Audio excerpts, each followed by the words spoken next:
Today on Utah Stories Top 5, a bill is in the Utah State Legislature that will crack down on DUI homicide offenders. There's going to be a minimum mandatory penalty for DUI offenders. The ATM teenage fish taper will face serious charges. If you don't know what that is, stay tuned. I'll tell you all about it. Salt Lake City International Airport received record number of visitors. It's a huge number. And are the Oakland A's coming to Utah? We'll get into that, as well as will the NHL be expanding into Utah as well. Those stories and the question of the day related to Airbnbs in Park City and our adventure of the day, you're not going to want to miss that, all coming up on the Utah Stories show today. But before we get into that, the Utah Stories Top 5 is brought to you by Utah Stories Magazine. If you have not read Utah Stories Magazine and you're not familiar with it, we are the voice of local Utah. We've been presenting the voices of the people for 18 years now, and we've been getting a lot of people who are subscribing to the magazine because it runs out so quickly in the areas we offer it.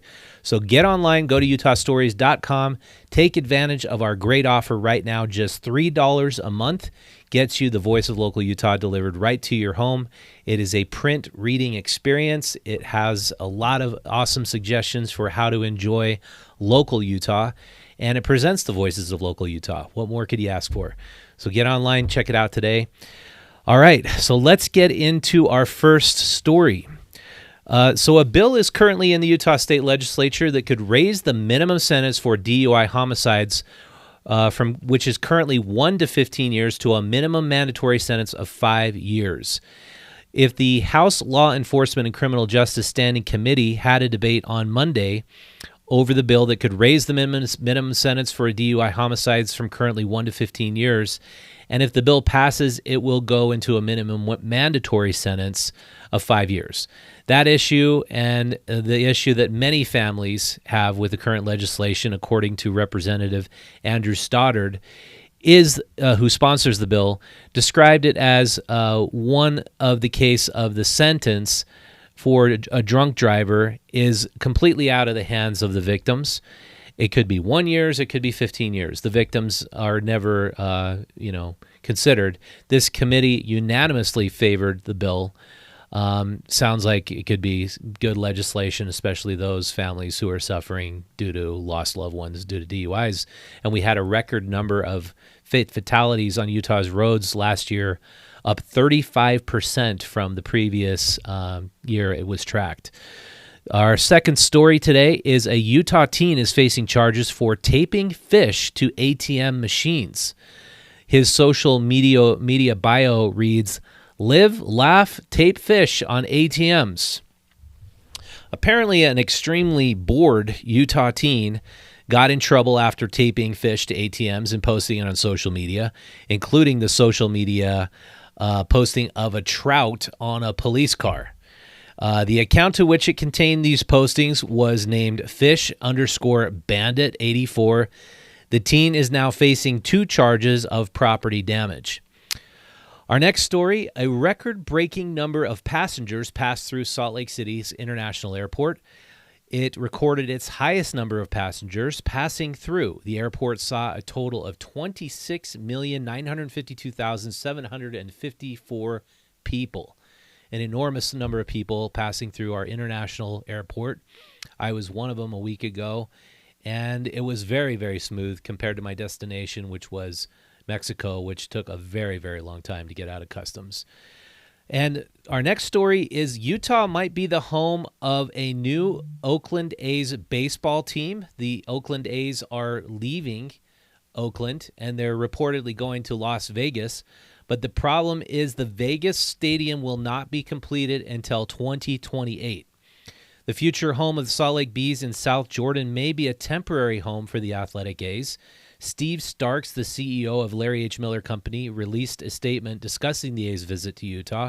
He said, "Our unique 2-stadium solution would ensure that baseball stays in the Salt Lake City market as the Salt Lake City Bees return to Smith's Ballpark for additional seasons." Starks is saying that the A's could play a few seasons in the new ballpark under construction in South Jordan, and the Bees could stay at Smith's Ballpark for a few more seasons.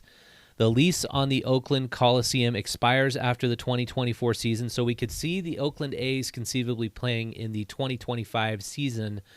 If the South Jordan ballpark is completed, then they would play there for presumably 3 years. So on to our next story. Utah lawmakers agreed unanimously that the Beehive State needs a National Hockey League team. The Jazz owners were in attendance for the vote. Utah lawmakers agreed in the Senate on Monday that Utah needs a National Hockey League franchise. Utah Jazz owners Ryan and Ashley Smith were in attendance. They voiced their support for the franchise move to Utah. It will now be sent to the House for consideration. And so now I want to get into our adventure of the day. So this is a really cool adventure. We wrote about it a couple of years ago in Utah Stories magazine. There's a company in Utah called Alpen Globes, and they make these outdoor retreat globes that basically shelter you from all the elements. And restaurants are buying them because you can have these scattered around what might have been your patio in your restaurant. And then if the snow is pounding down, there's a giant blizzard, it would be like really cool to sit in that thing and then eat your filet mignon and drink your wine. If you're looking for a great Valentine's Day escape, Midway restaurant is it called Alpen Globe Restaurant? No, Alpen Globe Restaurant in Midway offers this experience, and it sounds really cool. I haven't personally dined in one of these before, but I love experiencing the elements up close. And so it's a cool way to experience it. So on to our question of the day. I was in Park City and I was walking around and I noticed a house for sale. And it was a cute little house on Main Street. This is the price, if you can read that. $2.799 million for this nice little 2,000 square foot home. The thing that I'm curious about is like one of the major factors, not the only factor, but one of the major factors of why housing has increased, especially in Utah's top tourist destination towns like Park City, is because of Airbnb. So if you go check out Airbnb Park City, go examine, I'm going to show it on my screen.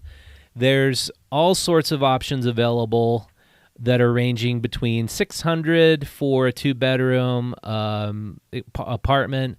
Most of the homes are going for upwards of $800 up to $1,900. This one's 5 bedrooms. So I wanted to examine, would this $2.79 million home, would this be a viable investment if you wanted to turn it into an Airbnb? So I calculated how many days you would be able to get potentially $1,500 a night for it, and then which would be peak season, December through March, and how many cleaning maintenance days you'd likely have. But if you got a 150 days where you could get $1,500 a night, you could generate $225,000 in revenue. If you got 215 days of $500 per night stays, you could get another $107,000 in revenue. Those are huge numbers, but that's under an ideal scenario. But it could generate a net revenue of $332,000. Cleaning and maintenance days would be minus $100,000. Cleaning fees $30,000. So you could look at gross revenue of $202,000. But then what would your mortgage be?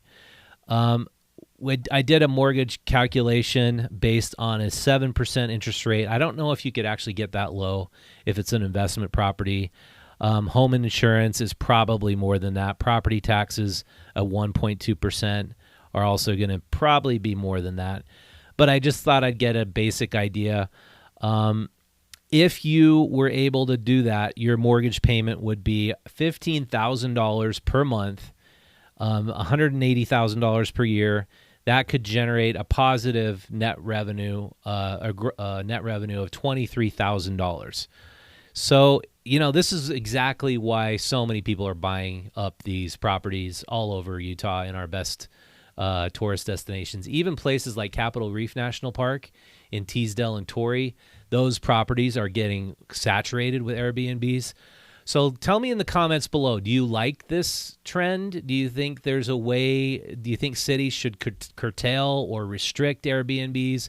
What can be done to keep housing affordable in some of the most beautiful places in Utah without investors swooping in and buying up all the properties? I think it's a big, important issue. I don't know that restrictions on people's property rights are the answer. I actually don't know the answer. That's why I'd like to hear from you guys on that.